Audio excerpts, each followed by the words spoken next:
Again, I'm sure everyone knows you, but just in case they don't, tell them how wonderful you are. No, I'm kidding. I'll do that. So Tell them about you. So I am Megan and I am the COO at A Lit Up Life. I have been working with Lacey for, it feels like forever now. Eternity, 6 years. Yeah. Maybe? Oh my gosh. Actually, I think that it was like May 20th. So we're like just over, I think it's 7 years now. Wild. I'll have to double check, but I have it written down somewhere. So anyway, so I've been around for a while, but basically just run all the back end, daily operations, team, marketing management, all the things, and just keeping everything running behind the scenes so that Lacey can show up and do what she does best. Megan is what I always tell her is she's the one beneath my wings.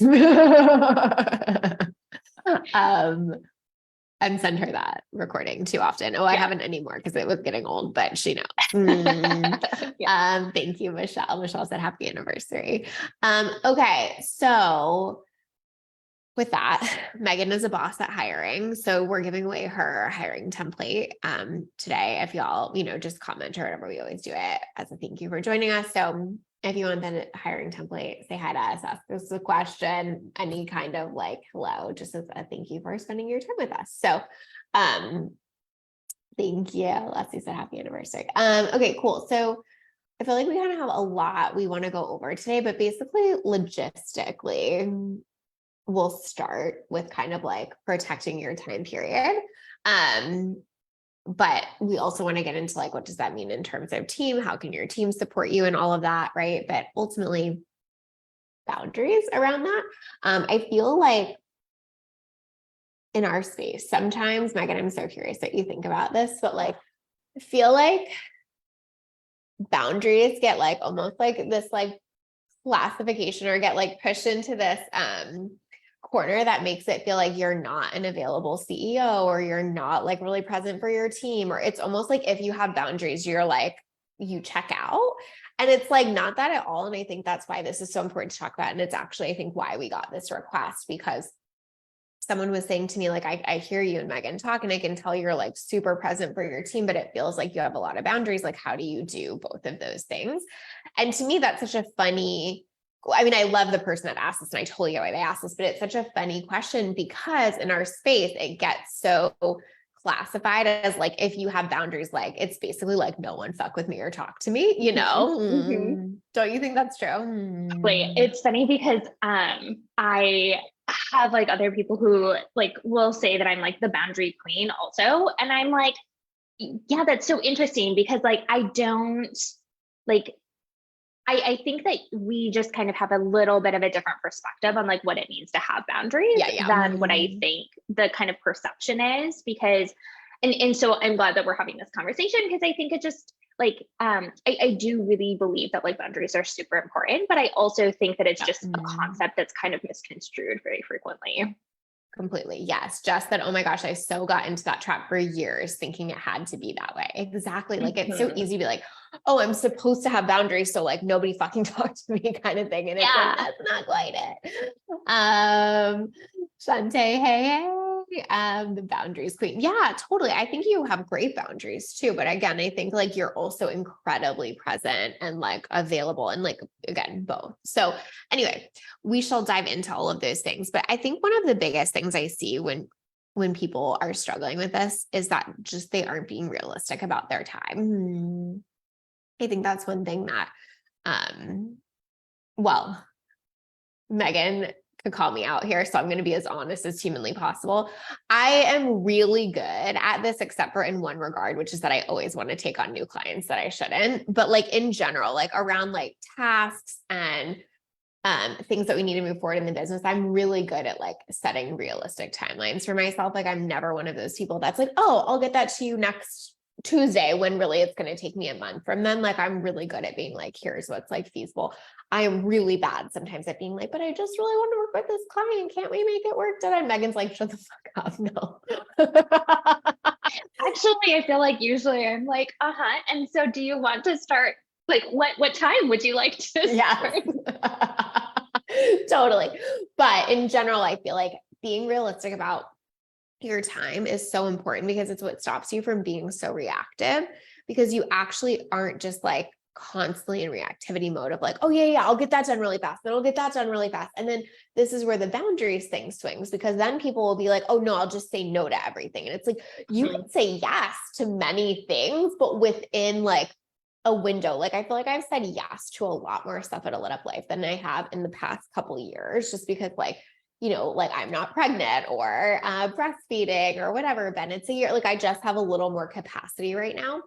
But some of them are like months out in terms of like timeline and things like that. So that's what prevents the like reactivity from coming in. But feel like most people just aren't being that realistic about what is feasible. Do you agree with that? Totally. Well, and I think it's one of those things where like, I think people either like tend to swing one way or the other, where it's like everything's a yes or everything has to be a no. Yes, and it's so I true. think that what you and I tend to be really good at is like just kind of almost like pausing and assessing like what actually makes sense here. And so I think that that's almost like the missing piece in some like instances. It's like permission for it to be a yes, but permission for it to be a no, and really just being clear on, do you have the time? Do you have the capacity? What is actually like currently on your plate? What is your current goal? Like all of that kind of stuff like plays in. And so, and I think that obviously goes into like some decision making type of stuff too. Yeah. But I think it's just like, you don't have to swing one way or the other all of the time. And I think that that's a trap that people tend to fall in, especially if you're like, oh, like you're a yes person and you're kind of get caught up in that. And then in order to like stop that and have boundaries, now all of a sudden it's basically like you're a no person and like nothing can get through. And so I think that just it's about kind of finding that middle ground and almost like taking it as like a case by case. I'm talking obviously like big projects and stuff like that, or like taking on a client, but like, kind of finding some type of middle ground there. It reminds me of something we just talked about. I don't know if you're thinking of the same example I am, but I had told Megan that I wanted to do something in the business, and it's like a decent project, right? And so we had decided like time, energy, financially, all of that, it made sense to wait until the fall. And then I was kind of like, like I kind of have like, am feeling this desire to have it sooner, but like, I want to be realistic. And so Megan went and kind of was like, listen, when I assess it, we like need like this much of your time to get it done. Like it's mostly like a team project, so to speak. And so then we were able to be like, okay, well, like realistically, I do have this much time to give before the fall and like get into that. And so it was like really nice because it was not like we were like, oh no, I just like, listen, sometimes as a CEO, you have to follow your gut and your calling and all of that. But it wasn't that. I wasn't just like, I just really want it now. Like, and I have to have it now. I was like, this would be nice. What's actually required? And Megan was able to be like, actually, like very little is required. And so it makes sense to move forward. Where if she had come back and said, hey, like we really, really need a pretty decent chunk of your time, like it would have just had to wait till the fall no matter what. And so it's like, that's what prevents the reactivity, is like actually taking a good look at it. And sometimes it does allow you to move things forward sooner. And sometimes you do just have to wait, and like either is okay in any given situation, right? Yeah. And I think that brings up a really good point too, where in order to understand your boundaries and whether you're a yes or a no to something, or like a now or a later to something, I think that's important to understand what it is fully. Yes, and that's true. Understand kind of the context around it. How much is actually required of you? What does that mean in like relationship to other things that you have on your plate or something like that? Or just even like, do you have travel coming up or something, just I think that that's kind of important to look at, like what is actually involved, and looking at that in kind of terms of the bigger picture of current circumstances too. So true. Let me answer Michelle's question, and I have thoughts on that. But she said, my curious self wants to know, is this a new thing coming to A Lit Up Life, or is it more of a back end project? Inquiring minds want to know.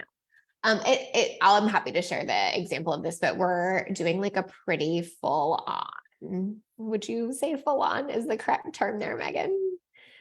Full on brand update. Yeah. So we're just like giving a Lit Up Life a little bit of a fresh look and feel. We're cleaning her up a little bit. We're getting rid of some things color wise. We're bringing in some things. So really excited about it. But definitely is like a project, but also, if you guys don't know this, Megan's partner is I don't even know what to call it, Erin. He's like our guru of all things tech. Like it would not be fair to say he's just our branding person because he's not, but he's like amazing. And so Megan interfaces with him a lot on it. So it's almost more of a Megan project than a me project. Although of course, like I'm there and giving input and I'm going to like get new pictures and stuff like that. But it's like, they really like collaborate a lot on it. So anyway, it just makes it a little bit easier for me.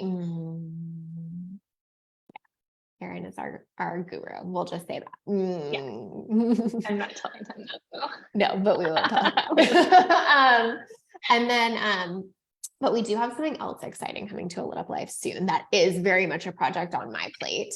And so that is kind of why we were like thinking about all this too, because that's like a pretty like, it's like a solely lazy project almost. And so, we're just like trying to manage time, but that's like a good way of thinking about it. I think is that like, it's like Megan saying, it's like, what time do you actually have? What is the actual scope of the project? All of that kind of stuff is so relevant. And it's how you don't stay in that place of reactivity. And also like, you have to build in time for these things is like the next thing that it leads me to is like, when I have a lazy project on my plate, like there has to be time for that. Or even time to respond to team. Like, I think that's such a thing I see people get really freaked out about with boundaries and stuff too. Is like, they're just like responding to their team in the gaps or in the cracks kind of thing. Do you know what I mean? Versus ever feeling like there is like actual time dedicated to that. And I think that that's how that goes really like not balanced too, because then anytime your team is asking stuff from you, if you don't have time set aside for that and you're just responding in like the gaps, so to speak, like it's going to feel like it pisses you off almost. Do you know what I mean? It's going to feel like, oh, they want another thing or there's another question and like, I don't have time, and it puts you in that frustration and reactivity place versus like, like I see that they have questions and like, whatever, today at 4, I'm going to go in and answer those. Like, I really think that's such a big thing I see so many people struggle with. I totally agree. And I think that it's one of those things where, sometimes if there's something that needs a quick answer, like that's totally fine to kind of like in pockets, just like quickly answer team on something. But if it's like a more in-depth question or something to review or really give feedback on or anything like that, I feel like it does kind of need, it's like a separate like time block essentially. And I think that it's also helpful on the team end to not even necessarily know that you have that time block, but to kind of like I don't necessarily know, does Lacey have a time block or, specific, like something in your calendar for like responding to team or anything like that. But I also know that when I'm asking questions, I know that it's something that I can rely on. And it's not like, oh, I have no idea when Lacey's going to respond to this, or, I have no idea, or you're just kind of like almost giving like really short responses without extra context or without extra, like, I know that we've talked in past live streams and I can't remember details, but about like how important it is to kind of like teach your team to think like you and to give extra context and kind of explain why you're making decisions, and giving that information helps them to understand just more context and information around what's going on. And so I think that if you're kind of just responding to team in tiny little pockets and you're just trying to like bang it out as quickly as possible versus really you can feel that. Yes. Yeah, for sure. So I think like, it ultimately like might get it off your plate quicker, but often ends up starting to like, I don't know, it can start to kind of get under your skin if you're kind of feeling like you're constantly interrupted or something like that too. Yes, totally. Michelle said, do you have a workspace for team communication and how do you manage boundaries around that? So the thing that works for me, and I'll just share what works for me. I do not believe that this has to be it for everybody, but what works really well for me is my communication with Megan and my clients is all in Basecamp. And that really personally helps me because it's like when I have time to like sit and focus and answer people, it's all in the same place. And I will always answer Megan before I answer clients. That's just how I roll. So like if I'm like, okay, I'm like checking Basecamp before I like close out my day at 3 p.m. I'm going to go in there. If there's a message from Megan, I'm going to answer her first, and then I'm going to go through everybody else. And for me, that practice really, really works because I know I'm going to get my clients answered. Like if you're my client, you know that I will always show the fuck up, like regardless. And so it's easier for me to lead with team because that would be the easy thing to be like, I'll answer that later. Right. So I'm like, I'm always going to lead with that because I know I'll get my client shit done. And that is just how I operate the best. And I operate the best having it all in one spot, because then I'm not like, oh, wait, should I check here or should I check here? It's like anybody that needs something from me is in this like one location. When I have time to address it, I go to this one location, and it is so incredibly useful. Which is interesting because like then for me, from my perspective, it's different because I have a place where team communication is in one spot, and then all my client communication is in a different one. And that is what feels best for me, where I like to have that separation and to have that just completely different platforms, and having those makes like just works better for my brain. So I think it's just about like finding something, but knowing that like you have like knowing that there is some type of like, you know, specific place for team and a specific place for clients, whether that's in the same place or different, and just kind of understanding what that looks like for you. Yep, totally. I love that example. Hey, Mary. Alessi said leading with team first makes so much sense. Yeah. And, you know, to me, that's so helpful because I feel like sometimes people get in this like really weird mindset around shit like that, where it's like, it's almost like a have to in a negative way, right? Like, it's almost like, oh, you like have to respond to my team, or like my team needs something. And I'm just like, that's what moves my business forward. So I'm always going to do that. And I think you have to like connect to that versus it being like an afterthought. Like my business moves forward because I fucking answer Megan if she has a question from me.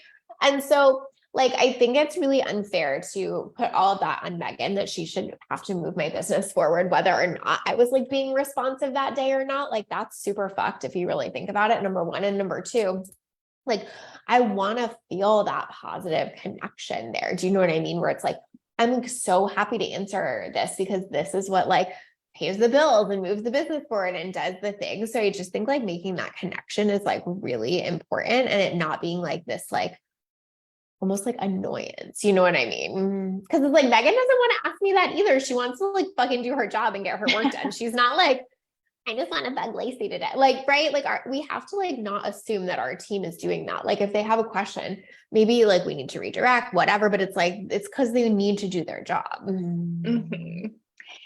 think that one of the things too is like, from my experience, like you said, 9 times out of 10, your team is not bothering you like on purpose. Like they're not bothering you. They're trying, they actively try not to bother you. Yes. And so I think that it's just like, if there is a situation where, you know, whatever a team member is asking questions that you feel like they could have figured out on their own or something, that's a separate like situation to like resolve, and in something that's a little bit different than just kind of like normal daily conversations and questions and stuff like that. Yep. Janet said, what systems do you use? So I personally use Basecamp for Megan and client communication. And so I use Basecamp for client, like all client communication. And then we use Teamwork for all team. Belinda said, I'm here for the content, but I'm struck that you two match. Big love. Oh yeah. I feel like we both always wear black. Yeah. Exactly. It's almost like if you want to be on our team, you have to wear black, but it's not true. But it kind of feels like I almost was like, should I wear something other than black today? And it's like, nope. Why bother? Yeah, Michelle, I think that's a great way to think about it. It feels like answering team serves all of your clients versus one. Totally. Like Megan's questions are primarily around like client or scheduling or something like that. And so of course me answering her is client prioritization too. It's not like I'm just like, oh, like I want to just move my business forward, fuck my clients. I'm like, this is probably for clients, you know? Shantae said on Mondays we wear black. Wait, I feel like we need mugs made. Megan, I'm getting you a mug that says that. That's hysterical. Mary says, besides Basecamp, are there other platforms you recommend? I like the idea of having client communications all in one place. My clients also use Slack or Voxer too. I think those are the most popular. Yeah, that I think hear that, too. yeah, I really can't, I mean, there's probably others, but like in terms of like ease of communication, I would say that those are the two other most popular. Yeah. Yeah. Okay, what else did I write here? I made some notes, you guys. Look at me go. I haven't been making notes lately. Okay. Oh, okay. So this is another one. So make it really clear to your team what your boundaries are too, so they can operate around that. Like, I think that sometimes, again, it's like that all or nothing boundaries mentality, but we don't like clue our team into that. Like, if you don't answer messages after X time or something, tell them that. Like, I know that sounds like so obvious or like they should catch on, but it's just so much easier if they know that. Or like Megan doesn't work on Friday. Well, like occasionally she'll pop in on Fridays, but I know not to expect her to be there on Fridays. And so like that just level sets things for me. Like, I'm not like, why is Megan not responsive today? Da, da, da. I'm like, it's Friday. And it's so useful to just like know what those are, because again, like Megan said, like, just like your team's not trying to bug you, they're probably going to try to respect your boundaries too. It's just a matter of like, have you communicated them? So even if your boundary is like, I need a week for all responses, fine. But like, they should know that versus waiting a week and being like, what the fuck is going on, you know? And I think that just, in my mind, like, just creates so much safety, because like I also know that like there are certain things that like I know, like times of day that I know that Lacey's not going to be able to respond to me. But then I also know that like I don't have to continually be checking Basecamp for her response, because I'm not going to expect to have a response. Like if she's on client calls, or if she's with Bennett and doing dinner or stuff like that, it's not something that I'm like I can kind of just Like, let that go. And I know, yeah, exactly. I know when to come back. And I think it's also something where like, if you if you want team to ask you like, hey, save questions for this amount, like for this time or something like that, like just communicate those things, because I think otherwise like team's not necessarily going to know if there's a preference unless you actually share that. And so I think that's just important to communicate what those expectations are. Yeah, I think we forget sometimes that like setting boundaries doesn't mean set it in your own head and then like assume people jump on board. Like, setting boundaries means verbally, physically set the boundary. So like, hey, I will not be responsive at X time and X time. If you need this from me, it's always going to be like this long of a turnaround. If you need this, it's going to look like that, whatever. Right. But like, have those really specifically, and you will be entirely in a different position with feeling reactive and frustrated and whatever, because people just know what to expect of you. And then if you have a team member that keeps crossing that over and over, then fine, they're not a right fit, but it's not like it's actually a problem. It's like, they're just not a fit. You know what I mean? I think the same thing applies to clients too, right? Like, yeah, I think absolutely. A lot of people think about it in terms of like within their coaching container, how like, how do I respond to clients and things, how quickly, all of that kind of stuff. And so I think you're just like, it's the same concepts for within your client work as it is with your team, just like communicating those things and really making sure that those like guidelines are clear. Yes. Okay. Shantae has a great question, which I actually feel like aligns to this. She said, I'm curious how you sold clients into Basecamp versus something like Voxer, when our industry, especially in previous years, really pushed the walkie-talkie heavy support. Genuinely curious your thought process. However, if this doesn't relate to boundaries, okay to bounce. No, I think it totally does, because it's basically just a boundary that I have. Like, I just prefer Basecamp. I feel like personally, I don't like Voxer for like a multitude of reasons. That probably aren't even worth saying, but it's not my fave. And I feel like that's just always a boundary that I've had. Like, if someone would say to me on a discovery call, like, hey, I only want to use Voxer, like, can I do that? I would be like, hey, like, we might not be the best match. Like, it just is a boundary I hold now. Basecamp, you can upload a voice memo. So it's not like somebody could never voice memo me if they wanted to. But I like it because they're voice memoing me, like really intentionally deciding, like, I'm going to make this voice memo and upload it into Basecamp instead of like, I'm walking my dog and distracted and just talked for 7 minutes on a fucking Voxer. It's just how I prefer to operate. I also think that like having to write something down is like incredibly cathartic and helpful. And so many of my clients get a lot out of that. So anyway, like I'll sell it. Go ahead. I was just going to say, even on a team perspective, like team Yes. also, where like there, I cannot tell you how frequently I will start typing out a question. I'm like, oh, no, I just answered my own question just through typing it out and through writing it versus like, if I was just like constantly on Voxer, like voice memoing, like, I think that that would just, like, it just kind of creates more, work is not the right word, but like you can like kind like of less intentional. yeah, exactly. So I also same thing prefer kind of written, and with team, like I'll just say this too, in terms of like I personally don't like a ton of team communication in Boxer unless there's something specifically to talk through and problem solve actively. Because I also like to search chats and like have a written record of like for clients and team members, because I like to know if, you know, hey, what did Lacey say about XYZ thing? And I can search and go back and reference it written out versus like a voice memo that who knows like what all the details were inside of it. So those are the other thing. It's so true. The other thing I feel so like passionately about there is like, I want to do coaching on coaching calls. Like, not that I won't support clients in Basecamp, but like, I feel like Voxer can get very like, now we're trying to like have a coaching call, but then also coach on Voxer. And I think if you're just coaching via Voxer, like I would do Voxer for that, if that makes sense. Right. But like I would never do just Basecamp support because I don't think that makes sense. But I like have client calls, y'all. Like I'm not one of those coaches who like doesn't have their clients use their calls. So we're on a call every week or whatever. So like, I do not think that we also need a ton of that voice back and forth. Like if it needs that, it's for a call. So anyway, it's just a boundaries thing. And yeah, I've just always been like so clear on that.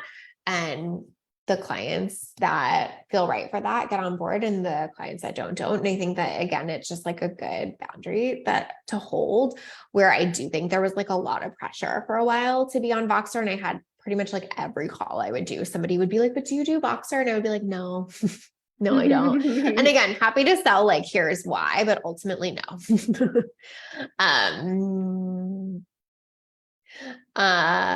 Yeah, exactly. Shoot, I missed them. I think Jordan said she was really appreciating this conversation for her team. Thank you, Jordan. Yeah. And exactly. It does result in a lot of fluff. I think, especially from the team perspective too, sometimes like, I will sometimes upload a voice note to Megan, but I feel like it's more intentional. I'm not just like randomly voice noting her all day long because I had a random idea or whatever. It feels like, oh, I need to like stop, make this thing, upload it. It's like requires this. So anyway, like the space is there for that, but it's not like, again, I know what it's like to voice note my friends, and I'll just like, Sarah voice notes me all the time. And you know how Sarah is like, she'll just get distracted and she'll be like, wait, someone's driving by with a dog. Oh my God, this dog is so cute. And it's like fine because it's my best friend, but it's like that. It's just like, we're trying to be more intentional about that with this. So anyway, Jess, you're the best. She said, if I couldn't use my Lacey calls, I would cry. Also Basecamp. Yeah. Like Basecamp is so valuable. And I think like can be used in such a good way that is a add-on to calls versus like, almost like we're trying to have a replacement for it, which like nothing to me replaces that. And I think the same is for team too, where like, there are a lot of times that like, basically anything, it's almost like, it's pretty rare that Lacey and I send voice memos back and forth. And it's typically something that we have to talk through that kind of can't wait until our next team call. Yeah. Other than that, if it's something that we want to talk through, it just gets added to like the next call agenda.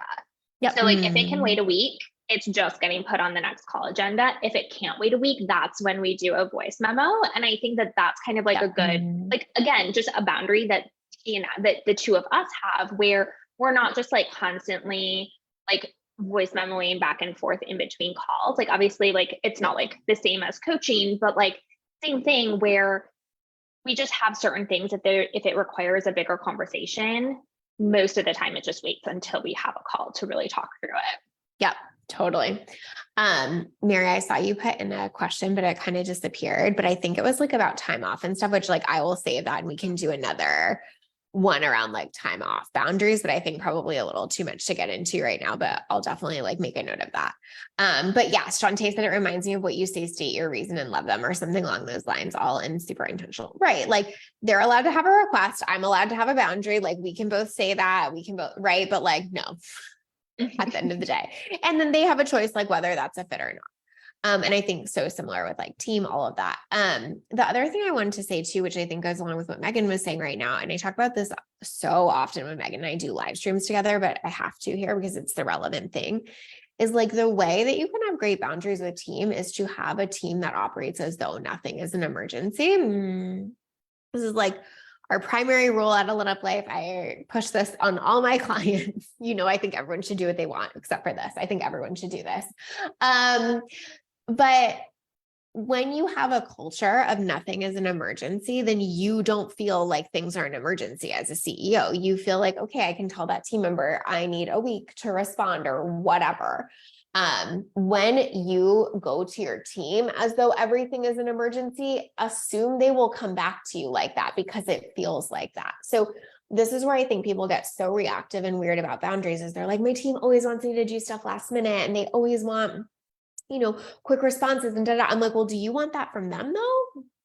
And like 9 times out of 10, they're like, maybe. And it's like, okay, well, that's how that goes, right? Like if you as the CEO are treating things as like life or death, big emergency, we need a fast response.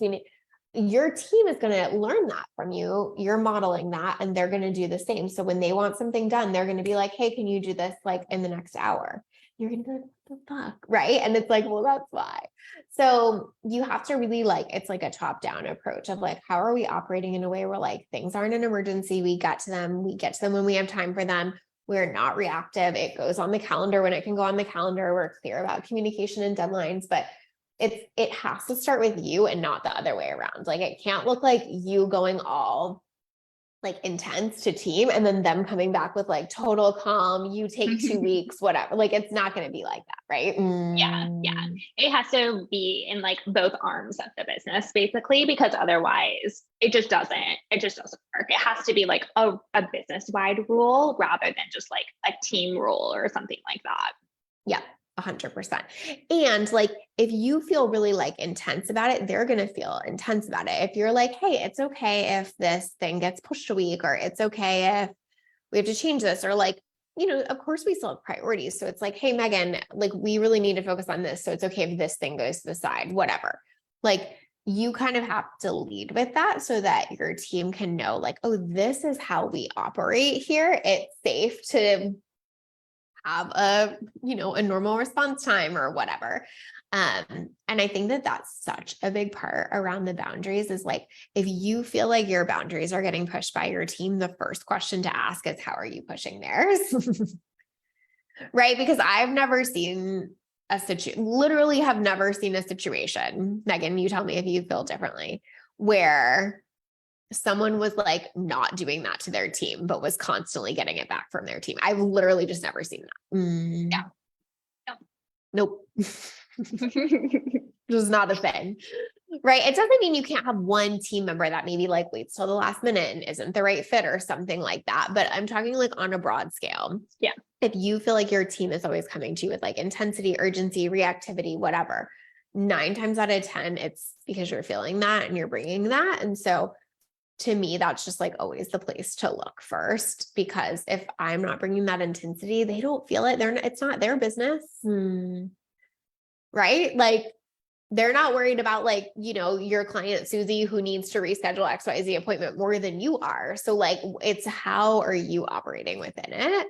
And I think that like one of the most important parts here, Yeah. What do you think in terms of like, when someone like talk to me about the team side of that. So like I'm going to my team very reactively. they're going to come back with that because like what they're like, that's how we operate. I could be worried about my job. Like just talk about that from the team side. I mean, I do think that there is a certain level of like, I could be worried about my job because it's like, as a team member, like your job is to support the business owner and to kind of like, often you're kind of like, your job is to do the things that they ask you to do in a certain way, you know? And so I think it's like, if they're asking you for something, you almost feel like, okay, it's just got to do that thing. And so if it's like, can you do this today? It's got like, just have to kind of like jump on that or something. And so I think some of it could be conscious or subconscious where it's like, I just feel like this is a requirement in order to keep this job and in order to work with this person. I also think it's just like kind of normal human behavior of like, you kind of like mirror the intensity of like what so you're true. Given, you know? And so I think that it's like, if there's like a ton of intensity coming from the top, basically, like you're going to kind of like take on a lot of that. Like you can't expect your team to kind of like diffuse things and be like, oh, okay, cool. Like they said this is an emergency and this is urgent, but like we'll get to like it's fine. You know what I mean? So and also that's they're not going to be the diffuser. That's a great way to say it. Yes, exactly. Yeah. Michelle said yes to mirroring. Saw that a lot in my 9 to 5 too. 100%. Like it's so obvious that it's top down kind of stuff, right? And so I think that's just a really good thing is like, are you respecting your team's boundaries? Are you respecting your own time? Are you clear on your boundaries? All of that starts up here. And then 9 times out of 10, your team is going to mirror that. Like Megan said, they don't want to bug you. They do want to respect your time for the most part. Again, aside from like maybe like one off person who's not a right fit.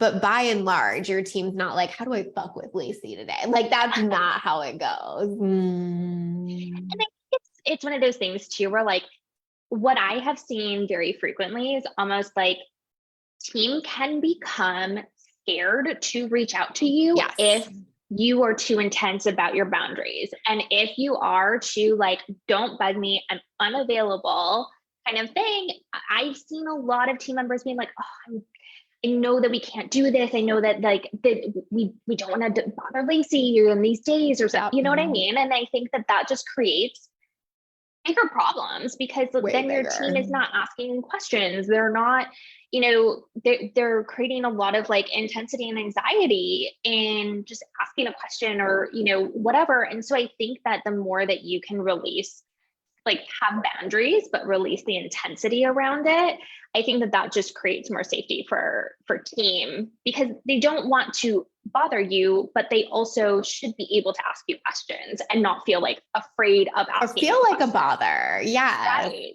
Yeah. And that's what we're talking about. Like I can be really present. Megan can be really present because our boundaries are respected. And so it's easy to show up in that when it feels like a question is a bother or whatever, like it's hard for you to be present, it's hard for your team to be present. So I think there's just like a good energy shift around that. And then also really practical shifts. Like, are you communicating those? Is stuff on your calendar? Are you being clear? Are you setting realistic timeframes? Like it's the both and, right? Like it's an energy and like a way in which you operate. And then it's also like practically speaking, are you like aligned to those things, you know? Yeah.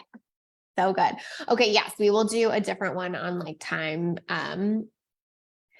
off boundaries for sure. Yes. Megan, please help me remember that, but I will write a note. And I'm also wrote a note to order you a mug because we need that. And yeah, tell them about your hiring template really quickly that someone will get. And then we will say thank you. Well, yeah, it is a quick train. Well, not quick. I think it's a little long, but it's a training video. To expedite it. It's a training video where I basically walk you through my hiring process and what I look for when I'm hiring for team members for A Lot of Life or any of my clients and in our team. And I basically just kind of go through step by step, like all of the different things that I do, what I think about in each step. And then I have a bunch of templates in terms of like an application, a questionnaire, job descriptions, just like examples and stuff like that, so that it makes the process easy for you to find somebody to add to your team. So good. I actually just recommended that to two people recently because I think it is so good.